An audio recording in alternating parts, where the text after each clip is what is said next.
Bonjour, bonsoir.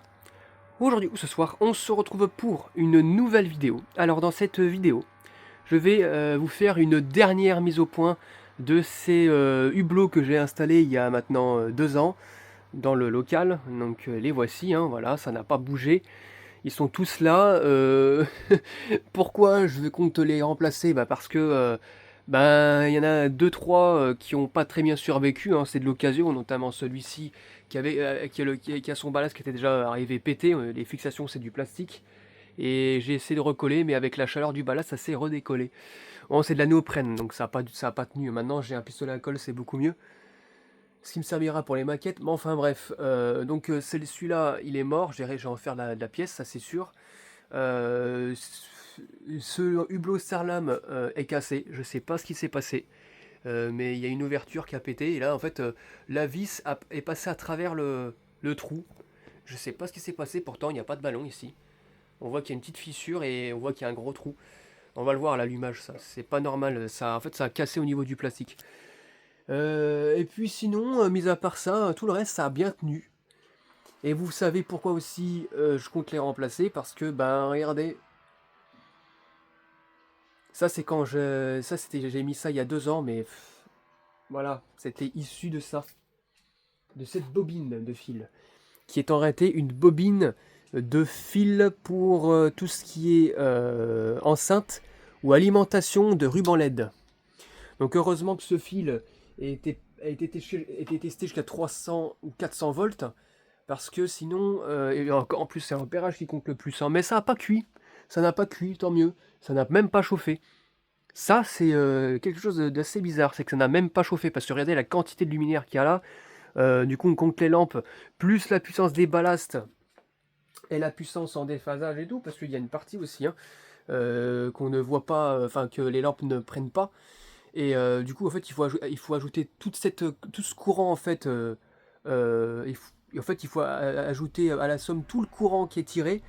Et normalement, c'est ces fils-là qui sont censés être le plus touchés. Et ben, il n'y a rien du tout. Ces bouts de fils-là là, n'ont même pas cuit. Ils n'ont même pas fondu, ne sont même pas détendus. Donc, tant mieux. Ça n'a même pas chauffé. Donc, je suis assez étonné. Et puis, vous voyez les trucs, les fils blancs, ça, c'est des morceaux de fil, de cordon de lampe de chevet, ça, je pense.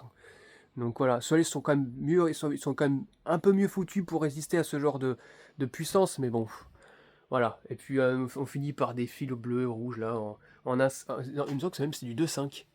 Il me semble que c'est du 2,5 ici, c'est n'importe quoi. Donc du coup, je vais vous les tester, vous allez voir qu'il y a eu une petite évolution. Il n'y a pas eu de fin de vie, mais il y a eu de la mort subite. Eh oui, de la mort subite, c'est parti. Hop, voilà. Alors, bon, tout n'est pas encore allumé, vous allez voir, ah non, ça c'est pas. Les lampes, les hublots qui sont pas encore allumés, il n'y a pas eu de fin de vie, hein. Là, je vous spoil, hein, il n'y a pas de fin de vie, regardez, il s'allume tout doucement, un par un, un par un, un par un, voilà. C'est juste le dernier, lui, là, qui est le particulièrement casse-couille. C'est le plus long, parce qu'il y a deux lampes de 7 watts à l'intérieur, usées à la moelle de chez Osram, et les starters ont pris un coup. Donc, ça va s'allumer, hein, tout doucement, et sûrement. Voilà. Voilà. Ça attend. Ça met du temps, quand même, hein, Ah, là. Et là, vous vous dites, mais où est la mort subite? Eh ben, les mêmes lampes que ce que j'ai remplacé il y a à peu près un an, c'est-à-dire les générales électriques qui ont un problème. Je sais pas ce qu'elles ont, mais elles ont tendance à mourir. Voilà, à mourir. Je vais pas aller au fond parce qu'en fait on voit pas plus au fond que ici, hein. Là c'est mieux ici parce qu'il y a moins d'éclairage à cette distance-là. La caméra est moins éblouie. Mais regardez-moi ça quoi. Une lampe de morte, une deuxième lampe, deux mortes, juste là. Vous voyez, avec la caméra ça brille un petit peu, mais si on est sur le côté, celle-ci elle ne s'allume même pas. Et c'est le même cas que j'ai eu avec cette lampe-là, celle-ci là que j'ai remplacée par une Sylvania, que j'avais récupérée neuve, hein, et qui a cramé, mais elle fonctionne toujours.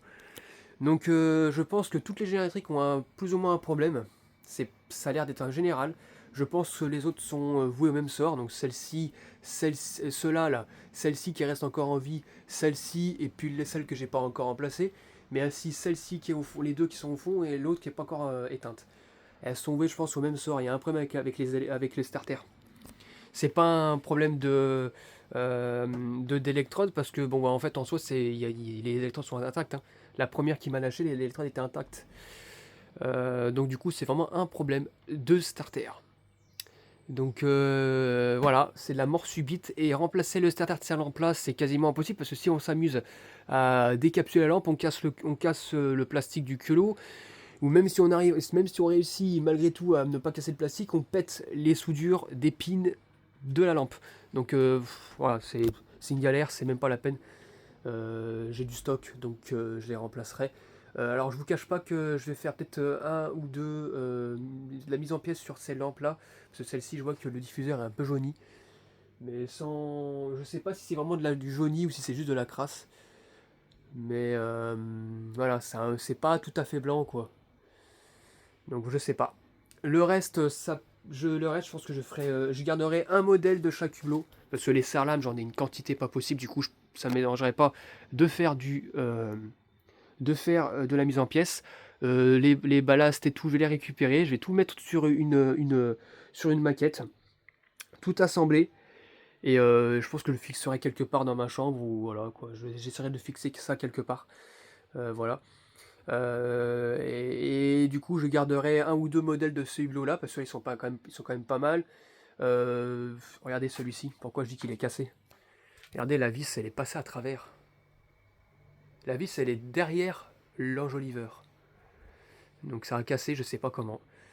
Et donc je disais que bah du coup en fait les sarlames, je pense que c'est ce que j'ai regardé le plus, parce que les sarlames c'est les plus durables avec leur vasque en verre.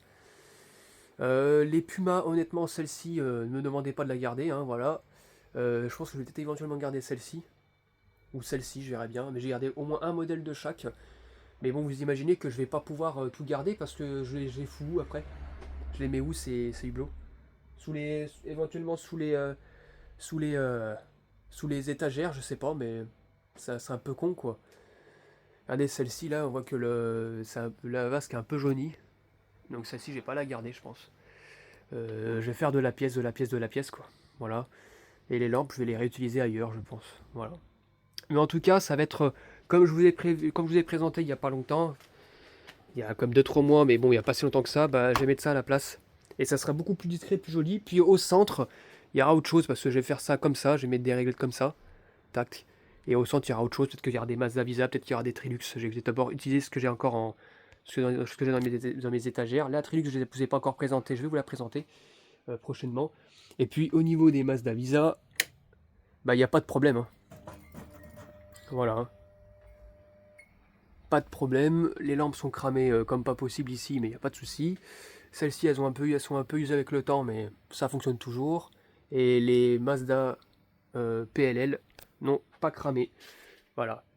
Et depuis, il n'y a pas eu d'autres starters écologiques qui sont tombés en fin de vie, du coup, qui n'ont plus voulu fonctionner. Donc voilà, regardez l'état des lampes, hein, c'est encore potable. C'est encore potable. Voilà, ça fonctionne toujours. C'est cramé, mais ça fonctionne toujours.